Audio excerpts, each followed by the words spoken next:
14절부터 20절까지입니다.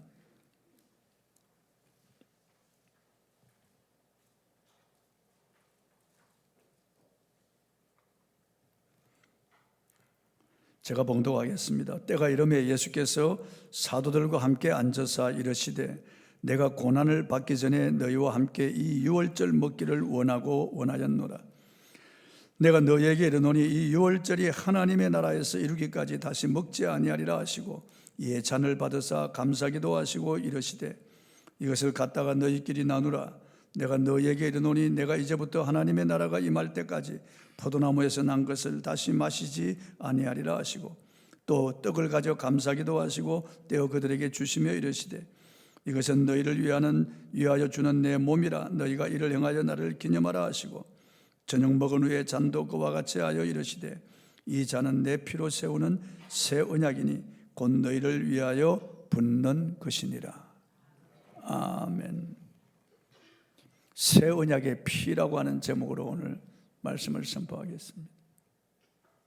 우리 몸에는 혈관이 얼마나 많은지요. 수많은 혈관이 우리 몸 전체를 덮고 있습니다. 그 혈관을 이렇게 연결시켜 놓으면 9,500km나 됩니다. 서울에서 부산까지 왕복으로 10번을 왔다 갔다 하는 그 길이의 핏줄이 우리 몸 전체에 이어져 있습니다. 심장이 펌프질을 하면은 피가 우리 온몸 구석구석 이 손가락 끝, 발가락 끝까지 이렇게 쭉 피를 가지고 가서 산소를 공급하는 겁니다. 세포에. 그리고 세포에 생명을 주고 활력을 주는 겁니다. 우리 몸의 피는, 묵은 피는 죽어버리고 새로운 피가 계속 생성됩니다. 그래서 우리 몸 구석구석까지 산소를 실어 활성화시키는 거죠. 피가 탁하면은 사람은 병이 듭니다. 당뇨 뭐 이런 것들이잖아요. 에이즈 같은 이런 것들. 피가 탁하고 피가 또 밀도가 높아지면은 우리 몸에 병이 드는 겁니다. 피가 빠져나가면 죽고 맙니다. 피는 생명입니다. 피는 우리의 몸의 건강을 유지하는 가장 중요한 것입니다. 그런데 사람은 본능적으로 피를 좋아하지 않습니다. 왜냐하면 우리 인간은 전쟁을 일으켜서 무참하게 죽이고 전쟁 가운데 피를 흘리며 죽어가는 것들을 너무나 많이 보기 때문에 지금도 우크라이나 러시아의 전쟁으로 이스라엘과 하마스 전쟁으로 피 흘리며 어린아이를 안고 막 피 흘리는데 가는 그런 모습들을 우리가 보기 때문에 이 피를 좋아하지 않습니다. 테러나 아니면은 살인해서 그 피가 뿌려져 있는 것들, 교통사고로 거리에 피가 뿌려져 있는 이런 거 보면 끔찍하고 섬뜩한 겁니다. 쳐다보기가 싫어지는 거죠. 어쩌다 우리가 이렇게 피자국을 보거나 아니면 혈흔을 보면은 놀라는 겁니다. 충격을 받는 것입니다. 본능적으로 우리 인간은 피를 좋아하지 않습니다. 그런데 성경은 이 피에 대한 말씀이 너무나 많이 기록되어 있습니다. 성경은 피라고 하는 단어가 700번 나오고 그리스도의 피로 구원받는다라고 하는 내용의 성경 구절은 1300회 기록되어 있습니다. 레위기만 해도 피에 대한 기록이 80여 회 기록이 되어 있습니다. 찬송가에도 피를 찬양하는 이런 찬송이 너무나 많습니다. 250장 구주의 십자가 보혈로 제 씻음 받기를 원하네. 252장 나의 죄를 씻기는 예수의 피밖에 없네. 254장 내 주의 보혈은 정하고 정하다. 257장 어린 양 예수의 그 피로 속죄함 받았네. 258장 샘물과 같은 보혈은 주님의 피로다. 보혈의 죄를 씻으면 정하게 되겠네. 259장 예수 십자가에 흘린 피로서 그들은 씻겨 있는가. 261장 265장 266장 268장 270장 282장 284장 그 외에도 많은 찬송가에 이 피를 찬양하고 있습니다. 왜 성경은 이처럼 피를 많이 말씀하고 있고 왜 기독교는 피를 찬양할까요? 그 피가 놀라운 능력이요 생명이요 축복이기 때문에 그렇습니다. 성경은 옛 언약의 피에 대해서 말씀하고 있습니다. 성경은 이게 언약의 책이죠. 구약은 올드 테스멘트, 신약은 뉴 테스멘트. 이게 하나님과 계약을 맺은 그 백성들에게 주신 하나님의 약속이거든요. 약속인데 이 구약은 피로 맺은 약속이에요. 신약도 마찬가지로 피로 맺은 약속입니다. 그래서 성경은 피 언약이 그 중심을 이루고 있습니다. 우리 인간은 죄인으로 태어났고 살아오면서 무수한 죄를 지었습니다. 성경은 모친이 죄 중에 나를 잉태하였고 내가 죄악 중에 출생하였으며 라고 해서 우리는 원죄를 가지고 세상에 태어나게 된 거죠. 어제 뉴스를 보니까 한 아버지가 외도를 했습니다.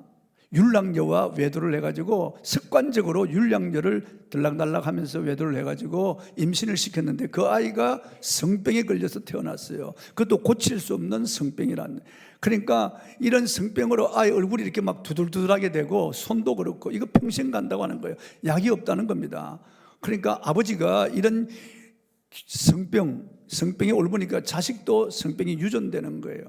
아담과 하와가 죄를 범한 그 죄의 유전자가 우리 안에 들어오고 죄의 독이 퍼진 그 피가 우리 안에 들어와 있는 겁니다. 그래서 우리는 태생적으로 원죄를 가지고 세상에 태어났습니다. 죄 없는 사람이 없습니다. 로마서 3장 10절에 의인은 없나니 하나도 없다고 말씀하고 있고 로마서 3장 23절에는 모든 사람이 죄를 범하였음에 하나님의 영광이 이르지 못하더라고 말씀하고 있고 로마서 6장 23절에는 죄의 삭은 사망이라고 이미 사형 선고를 내렸습니다. 그래서 이 세상에 태어난 사람들은 모두 원죄를 가지고 태어난 거예요. 그리고 살아오면서 우리는 무수한 죄를 짓습니다. 이걸 자범죄라고 합니다. 생각으로, 마음으로, 말로, 행위로 지은 무수한 죄가 있죠. 예수님은 여인을 보고 음욕을 품는 자마다 이미 간음했다고 말씀하고 형제를 미워하는 자마다 이미 살인했다고 말씀하는 것입니다. 그리고 또 우리는 예수를 믿고 짓는 죄가 있습니다. 이걸 고범죄라고 합니다. 하나님의 것을 도둑질하는 거, 이 양심에 끓이면서 그런 짓을 하죠. 고범죄입니다. 주의를 팔아먹는 죄, 이거 고범죄죠. 그리고 형제를 미워하고 그리고 계속해서 수근수근하고 비방하고 판단하고 정죄하는 죄, 그리고 욕정을 가지고 교만한 이런 죄들, 자랑하는 죄들, 이런 것들이 다 예수 믿고 짓는 죄가 고범죄입니다. 알고도 짓는 죄죠. 이러면 안 되는 줄 알면서도, 이래서는 안 되는 줄 알면서도 죄를 범하는 이 고범죄가 있는 겁니다. 이 죄는 우리 인간의 방법으로 씻을 길이 없습니다. 어떤 종교나 철학으로, 그리고 인간의 어떤 선한 행위로 돌을 닦아도 이 죄는 없어지지 않습니다. 아무리 우리 인간의 힘을 다 모으고 지식과 교육 그리고 과학의 힘을 다 모아도 한 사람을 지옥에서 천국으로 옮길 수가 없는 거예요. 이 세상의 모든 무기를 다 동원하고 힘을 다 동원해도 한 영혼을 구원할 수가 없는 겁니다. 그래서 하나님께서는 이렇게 원죄와 자범죄로 오염되어서 멸망 가운데 있는 우리를 구원하기를 원하셨어요. 하나님은 죄는 미워하지만은 죄인은 사랑하셔서 하나님께서는 우리를 긍휼히 여기시고 우리의 죄를 속하기를 원하셨던 겁니다. 그래서 하나님이 그 아들을 보내기 전에는 짐승의 피를 쏟아서 속죄하는 은혜의 방편을 주신 거예요. 그래서 시내산에서 하나님이 모세에게 주신 율법으로 피를 뿌려서 이스라엘 백성과 계약을 맺는 겁니다. 계약. 창세기 3장 21절에 짐승의 그 피, 그리고 족장들의 제단에 뿌려진 그 피, 성막에 뿌려진 그 피, 가나안 땅에 들어가서 성전에 뿌려진 그 무수한 짐승의 피, 이 피는 장차 오실 어린 양 예수 그리스도의 피를 가리키는 것이에요. 그 아들이 이 땅에 오시기 전까지 이스라엘 백성들이 구원받을 수 있도록 그들과 하나님은 언약을 맺는데 그 피로서 언약을 맺는 거예요. 피로서. 출애굽기 24장 8절입니다. 한번 읽어보겠습니다. 모세가 그 피를 가지고 백성에게 뿌리며 이르되 이는 여호와께서 이 모든 말 너희와 세우신 언약의 피니라.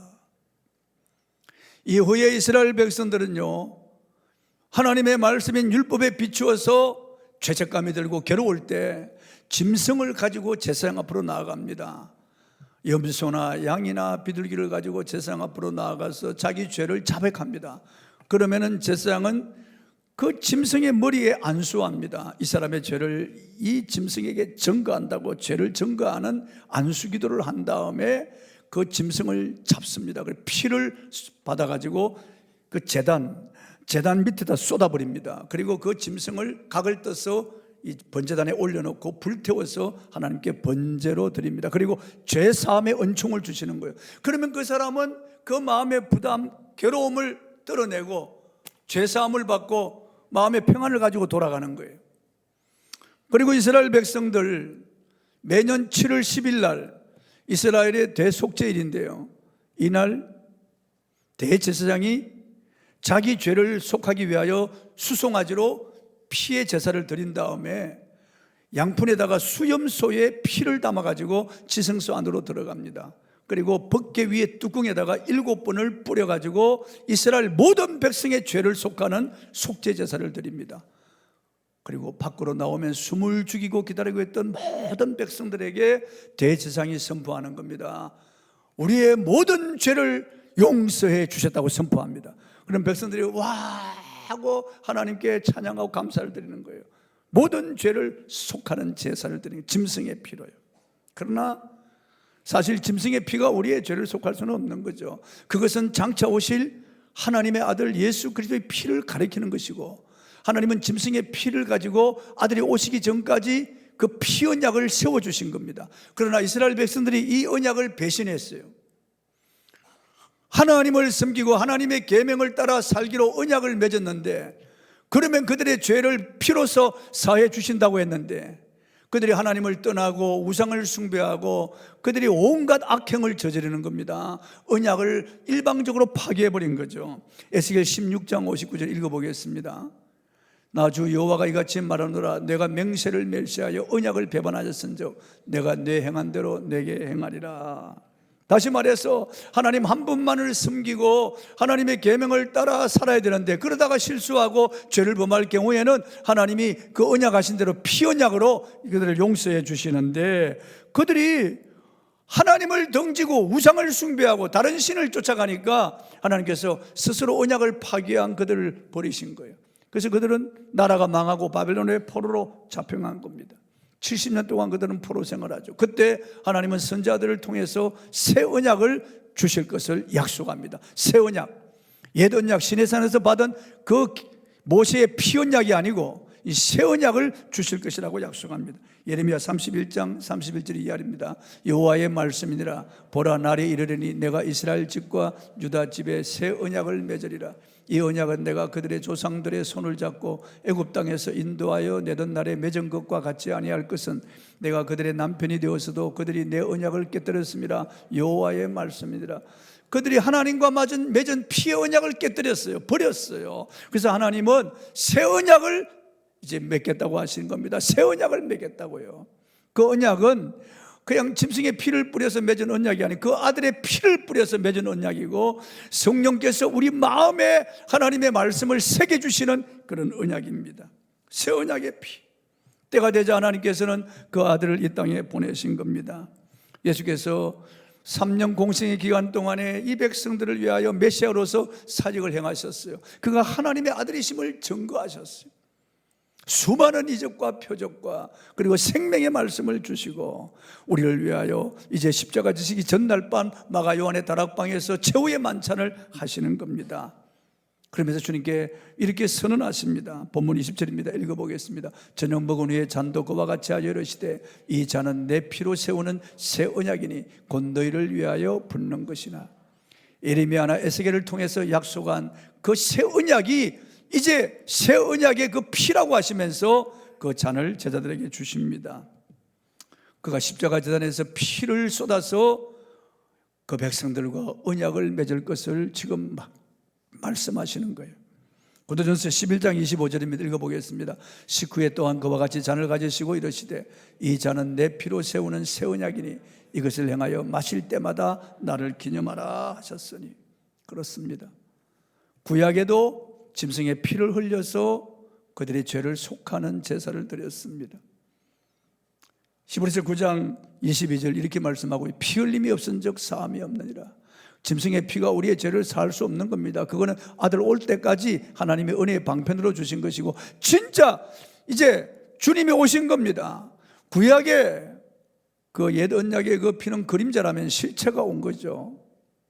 그래서 갈보리에서 피 흘려서 죽으시고 그 피로 우리의 죄를 속하는 제사를 드린 겁니다. 단번에 완전히 영원한 속죄를 이루신 겁니다. 이제는 더 이상 대제사장이 짐승의 피를 가지고 지성소로 들어가는 일을 반복할 필요가 없습니다. 우리가 죄를 짓고 양이나 염소를 가지고 가서 제사장 앞에 가서 우리의 죄를 속하는 제사를 드릴 필요가 없습니다. 단번에 완전히 하나님의 아들의 그 피가 우리의 죄를 영속적으로 다 씻어버린 겁니다. 이제는 이 사실을 믿고 예수의 피의 능력을 믿는 사람은 하나님의 보좌 앞으로 담대히 나아갈 수 있습니다. 하나님의 친자녀가 되고 우리는 예수 그리스도의 친구가 되어서 아버지 앞에 아빠라고 부르며 나아갈 수 있는 길이 열리게 된 것입니다. 의사가 환자를 수술할 때요, 이 장기를 갈거나 아니면 장기를 자르는 이런 수술을 할 때 이제 메스로 배를 가르고요, 피가 막 분수처럼 쏟아나는 거예요. 그럼 피를 아무리 눌러도 막아도 계속 나올 수밖에 없는 거죠. 그래서 수혈을 하면서 수술하는 거예요. 피를 수혈하지 아니하고 수술하면 죽는 거예요. 피가 흘러서 죽고 마는 겁니다. 과다출혈로요. 그런데 혈액은행에 보관된 피 가운데 O형피가 너무나 부족하다는 겁니다. 그 적십자나 아니면은 혈액은행에서 이 피를 좀 수혈해 달라고, 피를 좀 받아달라고 부탁하는 거예요. 그런데 하늘 혈액은행이 보관되어 있는 예수님의 그 피는 모자람이 없습니다. 다함이 없습니다. 없어지지 않습니다. 영원히 살아있는 피입니다. 죄인들이 그 피를 주장하고 그 피를 믿고 그 피를 주장할 때 언제나 우리를 씻어주시는 거예요. 언제나 그 피가 우리의 심령과 우리의 영혼 육체를 덮어주시는 겁니다. 그 보배로운 피죠. 거룩한 피입니다. 베드로전서 1장 19절 이하를 읽어보겠습니다. 너희가 알거니와 너희 조상이 물려준 헛된 행실에서 대속함을 받은 것은 언이나 은같이 없어질 것으로 된 것이 아니요 오직 흠없고 점없는 어린 양 같은 그리스도의 보배로운 피로 된 것이니라. 그 피를 믿고 그 핏부림을 입은 사람들은 마음에 끄리낌이 없이 하나님의 은혜의 보좌 앞으로 담대히 나아가서 하나님을 찬양하고 경배할 수 있고 기도할 수 있는 은총을 얻은 것입니다. 하나님의 자녀가 되고 하늘나라 백성이 되는 거예요. 그 피 때문에, 보배로운 피 때문에. 새 언약의 피는 놀라운 능력이 있습니다. 아프리카의 성자로 불리는 리빙스턴이요, 중앙아프리카 오지에 들어가서 소식이 끊어져 버리고 말았습니다. 그래서 미국의 기독교인들이 심히 근심하게 되었고요, 기도하다가 탐험대를 조직을 해서 이제 아프리카로 보냈습니다. 스텔리라고 하는 사람이 탐험대 대장이 되고 탐험대원들이 조직해서 아프리카 오지에 들어갔습니다. 중앙아프리카 밀림지대를 이렇게 헤매면서 리빙스턴을 찾는 거예요. 그런데 그 바로 그 밀림 지역에서 악명 높은 미람보 부족을 만났습니다. 이 미람보 부족은요, 아주 용맹스럽고 전투에 능하고 그리고 다른 부족들을 제압을 해서 아프리카에 있는 부족들은 미람보라고 하는 이름만 들어도 겁을 내는 그런 아주 무서운 그런 부족이에요. 그 미람보 부족과 이 스텔리 탐험대와 마주친 거예요. 그런데 미람보 추장이 스텔리를 보고 호감을 가지게 되었어요. 그래서 너 나하고 의행제를 맺자. 그래야하면 너가 가는 길을 터줄 것이고 우리가 너를 보호해 줄 수 있다. 그러니까 스텔리가 안 할 리가 없는 거죠. 의행제를 맺자고 합니다. 어떻게 의행제를 맺을까요? 그들이 팔을 이렇게 그어가지고 이 팔에다가 칼로 생채기를 냅니다. 그리고 와인에다가 추장의 피를 떨굽니다. 그리고 스텔리의 피도 떨고요. 그걸 반으로 나눠서 서로 한 잔씩 가지고 팔을 엉켜서 서로 마시는 거예요. 각자의 피를 마시는 거죠. 그리고 우리는 피로 맺은 이제 형제가 되었다는 겁니다. 형제. 우리가 형제가 되었으니 정표로 서로 가장 소중한 것을 나누자 그럽니다. 그 스텔리가 생각할 때는 자기의 가장 소중한 것이 뭘까? 자기 위장병으로 젖내는 암염소를 지금 데리고 다니거든요. 그 젖을 짜가지고 위장병 때문에 이 염소 젖을 마셔야 되거든요. 아니면 괴로우니까. 그러니까 그걸 줍니다. 지금 가장 귀하다고 여기는 그 젖내는 암염소를 이 미람보 추장에게 주는 겁니다. 이 미람보 추장은 자기를 상징하는 구리로 된 지팡이, 미란보 부족의 그게 상징이 새겨져 있는 1m 20되는 이 구리 지팡이를 줍니다. 이것은 나를 상징하는 것이고, 어디 가서 무슨 일을 당할 때 이 지팡이를 보이면 된다고 그럽니다. 그래서 그 지팡이를 받아가지고 이제 길을 떠나는 겁니다. 며칠 후에 또 다른 부족을 만났어요. 그들이 포위해가지고 점점 포위망을 좁혀 들어오는 겁니다. 창과 활을 가지고 이제 스텔리 일행들을 이제 좁혀 들어오면서 그들을 죽이려고 하는 거예요. 그때 스텔리가 미란보 추장이 준 지팡이를 이렇게 높이 듭니다. 그러자 그들은 다 보고 놀래면서 꿇어 엎드려가지고 벌벌 떠는 겁니다. 그러면서 무슨 말씀이든지 하시라고, 그러면 우리가 시키는 대로 하겠다고 그럽니다. 그래서 스텔리가 전내는 암염소 줄 수 있느냐고 그러니까 수십 마리를 주는 거예요. 수십 마리를. 그 피로 맺은, 인간도 피로 맺은 그 형제의 어 때문에 준 그 지팡이가 그렇게 능력이 있는 거예요. 능력이 있는 거예요. 예수님은 우리와 피로 맺었어요. 이 피로 예수님이 우리에게 새 언약을 맺은 겁니다. 그분의 말씀과 그분의 이름과 그분의 피의 능력을 가지고 나가면은 우리 앞에 악한 영들의 진들이 다 무너집니다. 여러분, 무너지고 여러분의 가족들에게 그 보배로운 피를 뿌리고 예수의 이름으로 기도해 주면은 여러분의 자녀들을 주님이 보호해 주시는 거예요. 미란보 추장의 그 지팡이가 스텔리 일행을 보호해 주었듯이 말이죠. 그리고 엄청난 것들을 선물로 주었듯이 예수님이 우리에게 피로 언약을 맺고 주신 그의 이름과 그분의 말씀과 그분의 피의 능력으로 우리가 나가면은 악한 마귀는 한 길로 왔다가 일길로 도망을 가게 되어 있습니다. 모든 우한, 질고, 환난, 풍파가 우리에게 오지만은 예수의 피의 능력을 믿고 주장하면은 그것들은 다 우리 앞에 언저리에서 사라지게 될 줄로 믿습니다. 우리는 예수의 피를 통해서 주님과 하나가 된 겁니다. 연합한 겁니다. 주님의 살을 먹고 피를 마시면서 주님과 우리는 한 형제가 된 거예요. 우리는 예수의 피를 믿음으로 의인이 되었습니다. 로마서 5장 9절입니다. 읽어보겠습니다. 그러면 이제 우리가 그의 피로 말미암아 의롭다 하심을 받았으니 더욱 그로 말미암아 진노하심에서 구원을 받을 것이니 그 피로써 저와 여러분이 의롭다함을 받았습니다. 우리는 예수의 피를 믿음으로 하나님과 가까워졌어요. 전에는 하나님과 멀리 원수된 우리가 가까워졌어요. 그리고 너와 나가 가까워진 거예요. 너와 내가 가까이 우리가 한 권속이 된 겁니다. 가족이 된 겁니다. 에베소 2장 13절입니다. 이제는 전에 멀리 있던 너희가 그리스도 예수 안에서 그리스도의 피로 가까워졌느니라. 하나님 아들 딸이 되고 이제는 우리고 서로 형제 자매가 된 거예요. 피로 가까워졌어요. 우리는 예수의 피를 믿음으로 기도할 때 응답받습니다. 히브리서 12장 24절입니다. 새 언약의 중보자이신 예수와 및 아벨의 피보다 더 나은 것을 말하는 뿌린 피니라. 아벨의 피가 땅에 쏟아져서 하나님께 호소하는 거예요. 하나님이 그 아벨의 피를, 그 피의 호소를 들으신 거예요. 새 언약의 중보자이신 예수의 피의 호소가 얼마나 크겠습니까?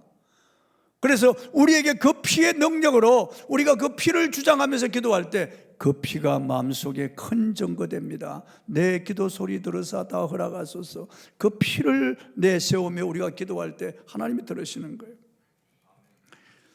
우리는 예수의 피를 믿음으로 마귀를 이길 수 있습니다. 요한계시록 12장 11절입니다. 읽어보겠습니다. 또 우리 형제들이 어린 양의 피와 자기들이 증언하는 말씀으로서 그를 이겼으니 그들은 죽기까지 자기들의 생명을 아끼지 아니하였도다. 이게 그를 이겼다는 것은 사탄을 이겼다는 말이에요. 사탄을 이겼다는, 어떻게 이깁니까? 어린 양의 피를 입으로 말하면서, 어린 양의 피를 자기들의 입으로 증언할 때 사탄을 이겼다는 거예요. 예수의 피에 그런 놀라운 능력이 있습니다. 우리는 예수의 피를 믿음으로 새로운 성품으로 변화될 수가 있습니다. 내가 결심해도 안 되잖아요. 다짐해도 안 되고 괴롭습니다. 이래서는 안 될 줄 알면서도 또 죄를 짓고 또 죄를 짓고, 고질적인 죄가 있습니다. 습관적인 죄가 있습니다. 달고 다니는 죄가 있는 거예요. 그러나 우리가 노력해도 안 돼도 예수의 피를 우리가 힘입을 때 이 죄에서 벗어날 수가 있습니다. 히브리서 9장 14절입니다. 읽어보겠습니다. 하물며 영원하신 성령으로 말미암아 흠없는 자기를 하나님께 드린 그리스도의 피가 어찌 너희 양심을 죽은 행실에서 깨끗하게 하고 살아계신 하나님을 섬기게 하지 못하겠느냐. 이 피가 우리의 심령을 새롭게 하고 죽은 행실에서 깨끗한 행실로 바꿔주는 거예요. 예수의 피는 이 세상의 어떤 것과 비교할 수 없는 능력입니다. 최고의 그런 보암, 최고의 그런 존귀한 그런 보배로운 그런 피라고 말이죠. 영국 전역을 다니며 뜨거운 성령의 불길을 지피며 부흥을 주도했던 조지 히필드라고 하는 목사님이 있습니다. 이 조지 히필드가 1741년 스코틀랜드를 방문했습니다. 스코틀랜드 전역에서 히필드의 설교를 듣기 위해서 군정들이 구름대와 같이 몰려들었습니다. 히필드가 설교할 때 그 입에서 나오는 말씀은 거의 십자가의 대속과 예수의 피의 능력이었습니다. 예수의 피의 능력. 메시지가 선포될 때 울부짖는 소리가 이곳저곳에서 들려오기 시작했습니다. 큰 회개의 역사가 일어났습니다. 집회 끝나고 대부분의 군중들은 돌아갔는데 한 신사가 거기 엎드려서 계속 통곡하고 있는 겁니다. 그가 눈물을 흘리며 이렇게 고백했습니다. 그는 신학교에서 신학을 가르치던 교수였습니다. 나는 지금까지 그리스도의 속죄에 대해 수없이 가르쳐 왔습니다. 그러나 정작 나 자신은 내 죄를 용서해 주시는 주님을 만나지 못했습니다. 예수께서 십자가에서 흘리신 피가 내 죄를 사해 주심을 가슴으로 느끼지 못했습니다. 나는 50년 동안 십자가에 피가 없는 신학을 가르쳐 왔습니다. 그런데 이제야 비로소 예수 그리스도의 피가 내 심장에서 뛰는 것을 느낍니다. 이 교수가 그랬던 것처럼 저와 여러분도 이 성찬을 대하면서 다시 한번 새롭게 예수 그리스도의 피가 우리 안에 있음을 확인하고 예수 그리스도의 피로서 다시 우리의 심령이 새롭게 되고 그리고 우리의 말과 뜻과 행실이 다시 새롭게 되는 그런 역사가 오늘 이 시간에 일어나기를 주의 이름으로 축원합니다. 찬송하고 기도하겠습니다. 254장 찬송을